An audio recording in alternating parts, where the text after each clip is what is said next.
in another man's tomb. And they put him in another man's tomb. But Sunday morning, God gave him another escape. Since y'all sleep, can I tell y'all what Acts chapter 12 is about?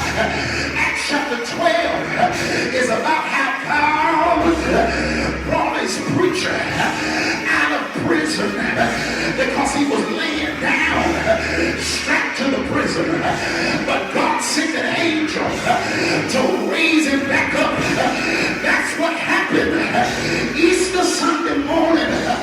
God's preacher was laying down and had been mummified, but God sent an angel to roll the stone away, and Jesus came out with all power in his hand. And here he is again in Acts chapter 12. He sent another angel to bring out his servant. I need y'all to do me a favor. Look at your neighbor. I need you to talk to him for real. I said, look at your neighbor and tell him, neighbor, all night and all day, I got angels watching over me when I sleep at night. I got angels watching over me when I'm riding down the street. I got angels watching over me when I'm out of the presence of my children. They got angels watching over me when I'm at work and my co-worker is plotting on me. I got angels watching over me when I'm in church and even church folk trying to sabotage my ministry. I got angels watching over me. In the morning here, thankful tonight that God is covering you. I said God is covering you, and he gonna bring you out by a mighty hand. And anybody here thankful tonight that the God you serve is a God that can construct a great victory. When you realize you've been brought out, you got to have the testimony that Jesus,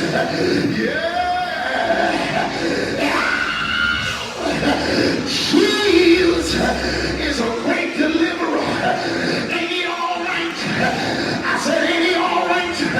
Look at somebody and tell them, neighbor, you looking at somebody that's proof that God is still working miracles. God is still bringing you out by a mighty hand.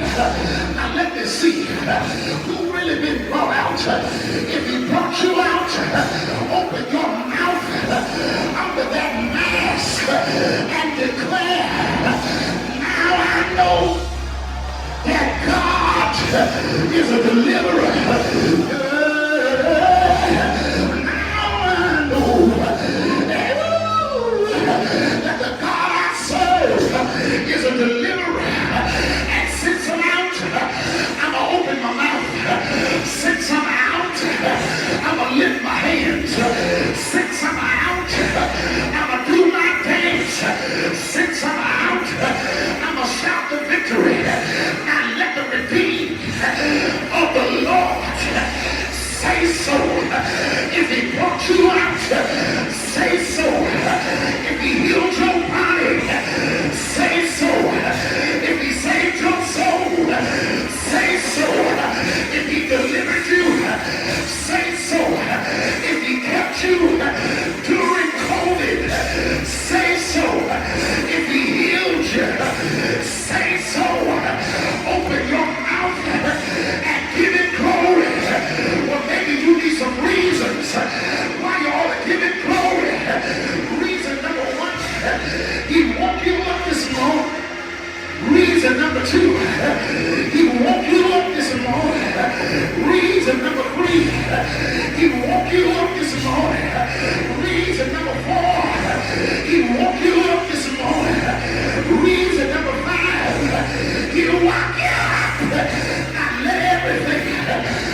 Yeah! Yeah! And I'm not happy in this church.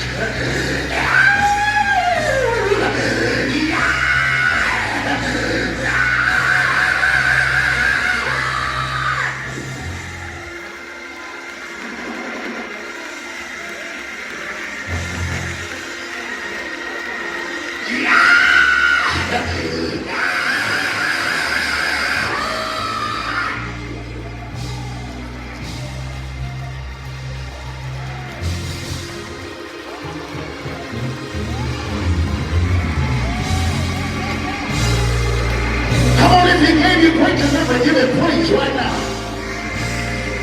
Yeah! Come on, praise him, church. I said, come on, give him glory. If you've been brought out, give him glory.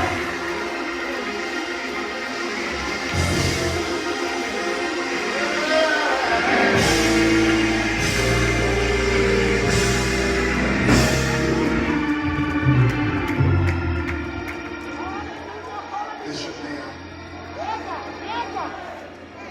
Thank you, Lord.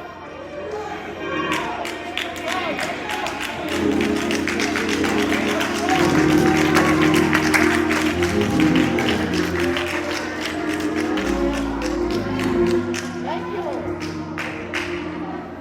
Bishop Glover declared last night that this would not be meeting as normal.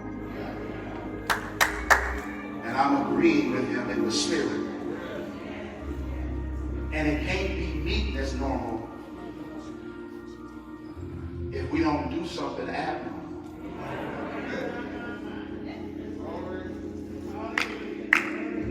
Let me tell you what your part of this worship is going to be.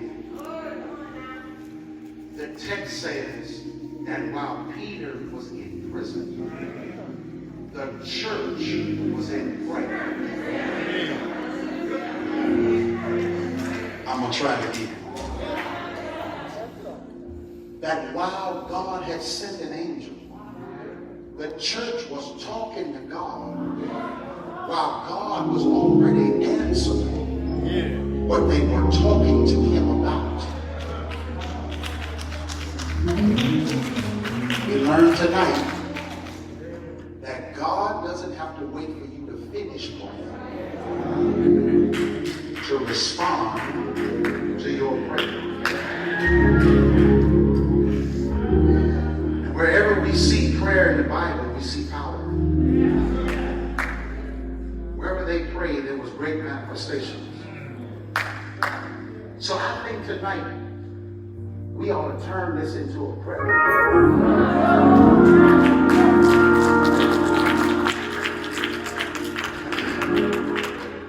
Look what happens when the church goes into prayer.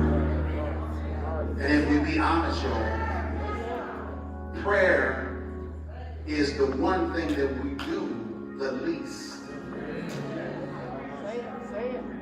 But if we were a more praying people, what kind of power would we see from God? You believe he's the same God yesterday, today, and forevermore? Then God still can do exceeding abundantly above all that you can ask or think, according to the power that works in us. Hallelujah. So here's what I'm asking. The church prayed for Peter. But what is your prayer request? Who are you praying for? That could include your pastor. That could include a family member. But let's just make this a prayer meeting tonight. And I believe that the glory of God will manifest in this place when we get beyond ourselves and go before God in prayer as a people. So all I'm asking you to do, if you want to come to this altar and pray, standing or kneeling, that's your choice. But I told you last night, if you're going to be next, you can't be a part of the crowd. You might have to get in front of the crowd and do something abnormal. I see you moving. Come on, give God praise for these that are moving. I see you moving. For those of you that are in the pew, you say, no, I won't stay where I am.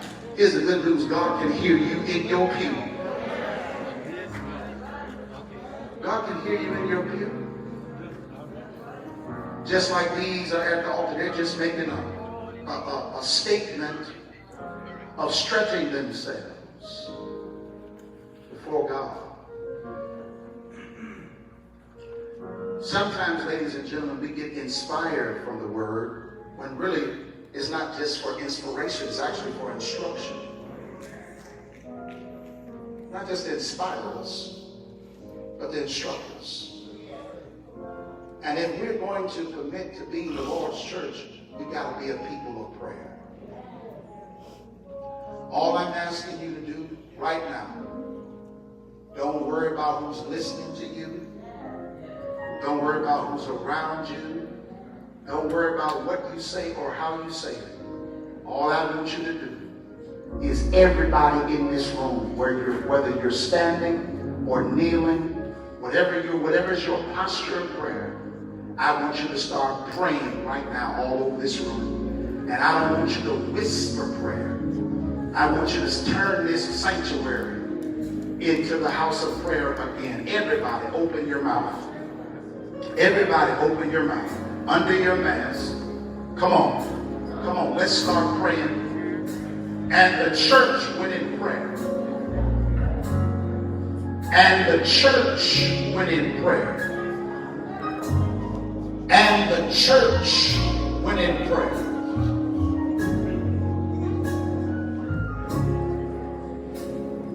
And the church went in prayer. And something special happened. Something spiritual happened. Something significant happened. Something supernatural happened.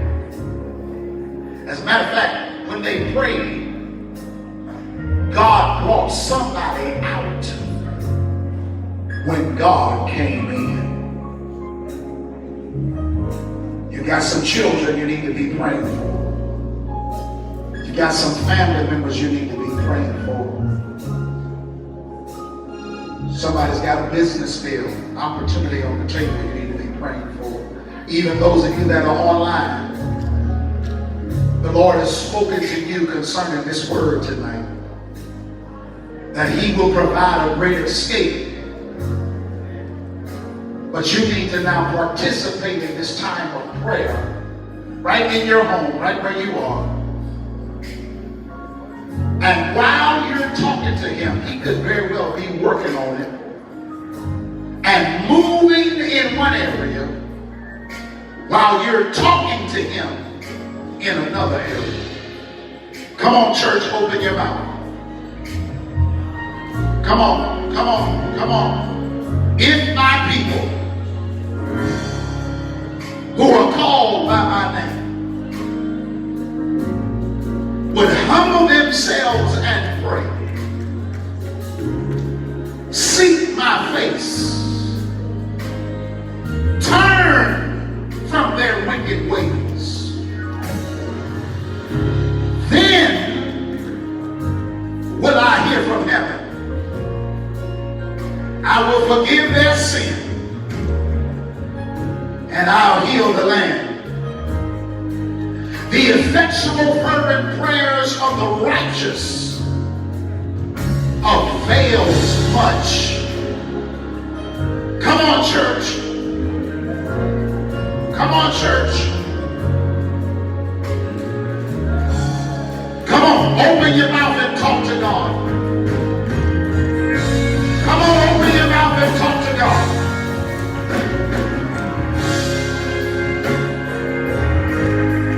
There's freedom in your prayer. There's liberty in your prayer.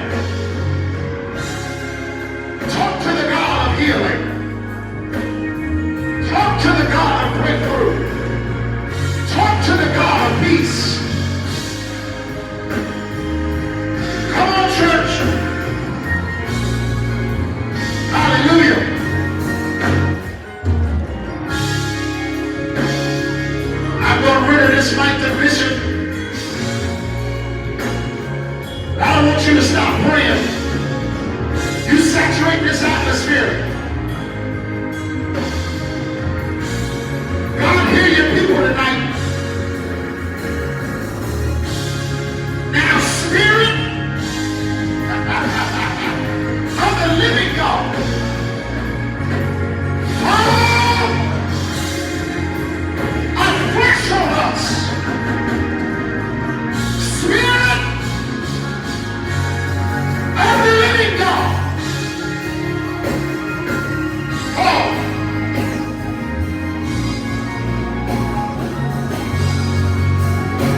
He will do it.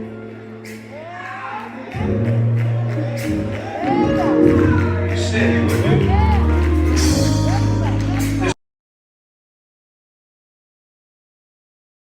Isaiah 65:24. Before they call, I will answer. While they are still speaking, I will hear. We ought to thank God tonight that we have a prayer answering God. Hallelujah. How many of you are glad tonight that God has brought you out? And the pastor says he didn't expose you when he did it. Praise his holy name. Come on, be seated. We all are ready to go. As I said last night, that I don't have anything to add to what this pastor has told us tonight. The only thing I can add is I pray that you receive this word. If there's someone in this building, someone online, doesn't have a relationship with this God this preacher talked about. If you've never received the salvation that only He can give through Jesus Christ, right now, this is your moment. This is your chance. If you're here in this building, if you're online tonight, God has spoken to your heart. This is the night of a new beginning for your life. Why don't you get up and come down here right now? If you're online, just go to our page and let us know tonight that you made a decision for Jesus Christ. Someone will share with you your next steps. Will you do that? All right, God bless you. God keep this our prayer. If you've been blessed tonight, give God a great big hand.